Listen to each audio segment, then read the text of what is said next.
결국에는 뭔가 이 마케팅 쪽에서 효율화를 시켜주는 그런 업을 하고 있다라고 볼 수가 있겠네요. 자, 그러면 아까 뭐 리포트에도 나왔는데 쇼트라는 이 쇼폰 기업도 인수를 했다고 했잖아요. 네. 뭐 어떤 시너지를 기대를 할 수가 있는 거면 쇼트가 뭐 돈도 잘 벌고 뭐 뭔가 효율이 있을까요? 네, 맞습니다.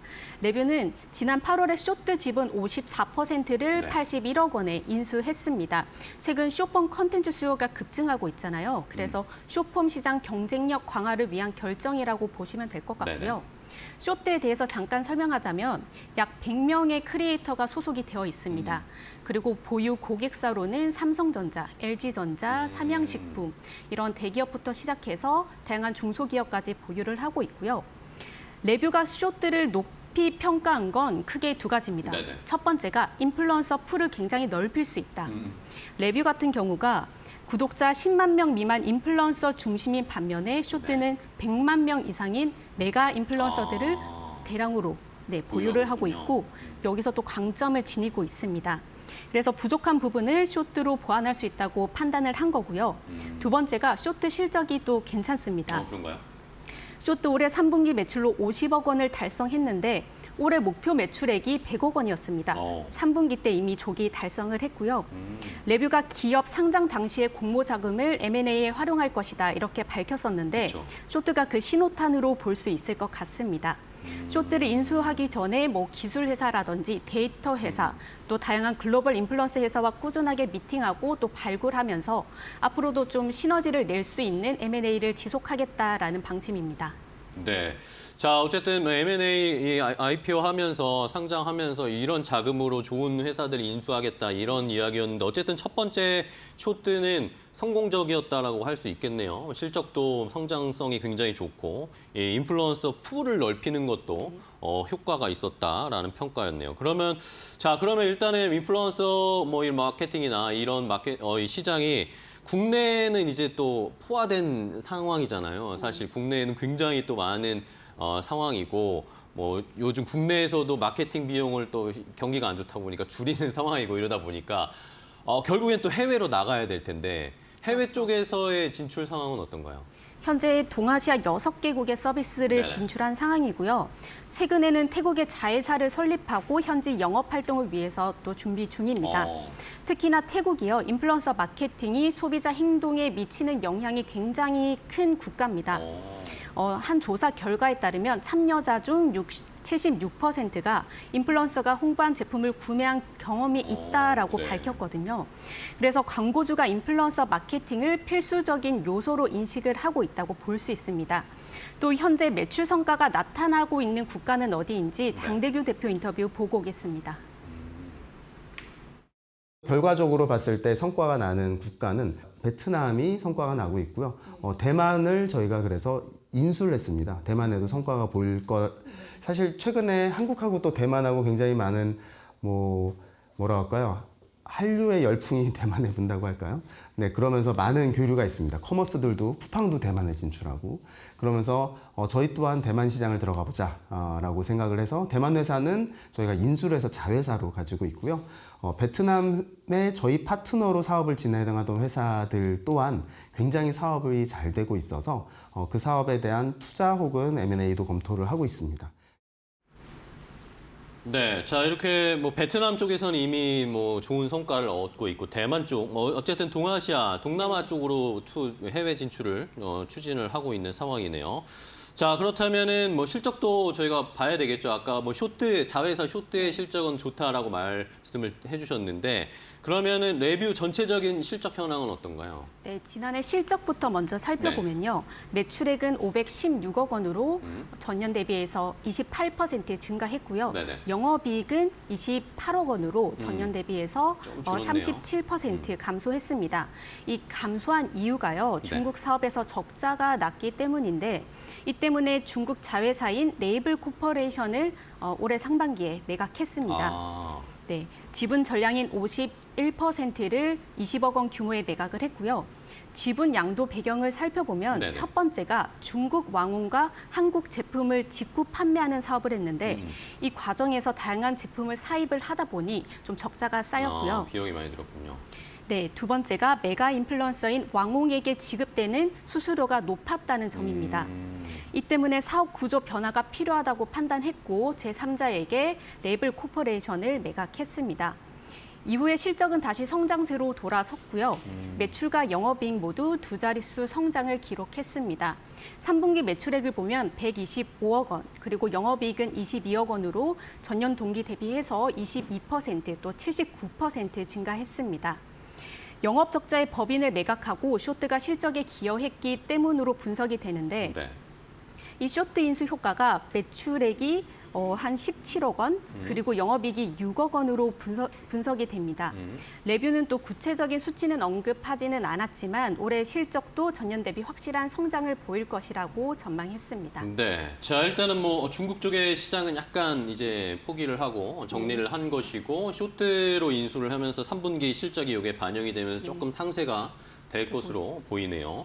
자, 그러면 이제 앞으로 또 해외 진출도 해외 진출이지만 신규 또 새로운 또 먹거리를 창출해야 되지 않겠습니까? 커머스 쪽으로도 지금 준비를 하고 있다고요? 맞습니다. 레뷰는 현재 부진한 자회사는 매각하고 네. 신사업을 키우는 이런 선택과 집중 전략을 하고 있는데요. 내년을 목표로 레뷰몰을 론칭할 예정입니다.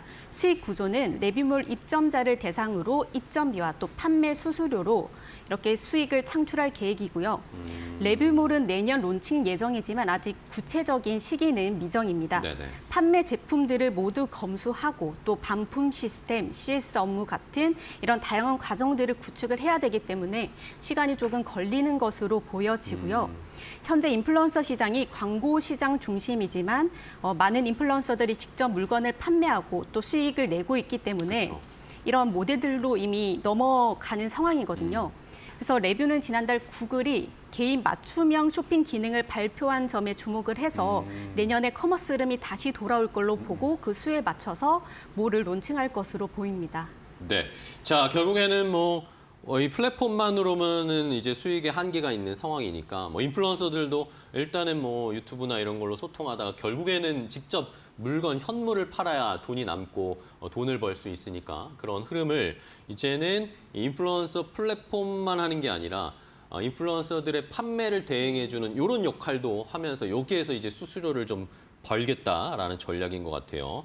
자, 그러면은 전반적으로 사업이나 현황, 앞으로의 사업 계획은 좀 들어봤고 우리가 이제 투자적인, 주가적인 측면에서 좀 생각을 해봐야 될 것 같습니다. 최근에 어쨌든 밸류업 이야기 많이 나오는데 최근에 주주환원 정책도 이 레뷰 코퍼레이션이 좀 많이 발표를 하더라고요. 주주 자사주 소각이라든지 이런 계획들을 계속 발표하던데요. 네, 그렇습니다. 지난 9월에 레뷰가 공시한 주주환원 로드맵을 조금 살펴보면요. 네네. 내년과 내후년에 영업이익의 40%에서 60% 범위 내에 자사주를 취득하기로 했고요. 또 취득한 자사주는 전량 소각한다는 방침입니다. 네네. 지난달 레뷰가 30억 원 규모의 자사주를 소각한다고 공시를 했고 이 소각 예정일은 이달 8일입니다. 관련해서 장대규 대표 인터뷰 보고 오겠습니다. 네. 저희가 할 수 있는 주주 환원책들 중에 하나는 레뷰가 사실 굉장히 풍부한 현금력을 가지고 있거든요.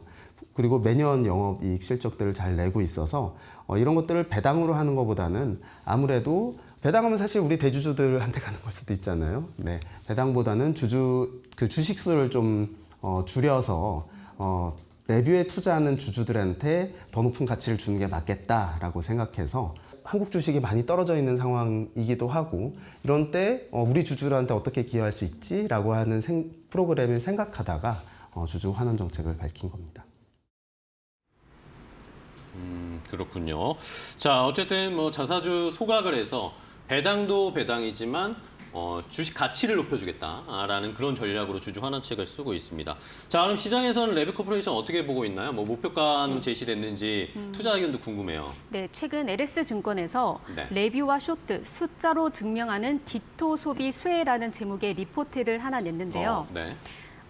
디토 소비가 특정 인물이나 콘텐츠의 제한에 따라서 제품을 구매하는 소비 트렌드를 말합니다.